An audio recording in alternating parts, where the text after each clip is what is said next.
ஒரு எக்ஸ்ன்ற குவான்டிட்டியை இந்த மாதிரி ஒரு ஃபங்க்ஷன் மாதிரி கொடுத்துட்டாங்க. இங்கே ஈட்டான்றது விஸ்காசிட்டியை குறிக்குது, ஏன்றது ஏரியா, டெல்வின்றது சேஞ்ச் இன் வெலாசிட்டி, டெல்ஒய்ன்றது சேஞ்ச் இன் ஹைட்.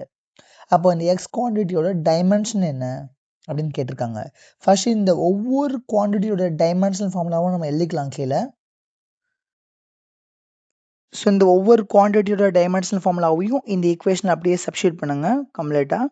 அப்படியே சப்ஸ்டியூட் பண்ணுறப்ப நமக்கு என்ன கிடைக்கும்னா எக்ஸ் ஈக்குவல் டு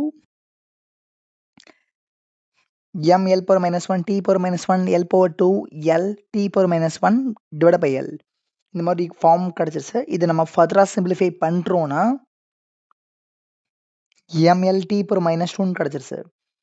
இது எதோட டைமென்ஷனல் ஃபார்முலான்னு பார்த்தீங்கன்னா ஃபோர்ஸோட டைமென்ஷனல் ஃபார்முலா. அப்போ இந்த எக்ஸ்ன்ற குவான்டிட்டியோட டைமென்ஷன் ஃபோர்ஸோட டைமென்ஷனுக்கு ஈக்குவல். ஸோ இப்போ this must be the solution.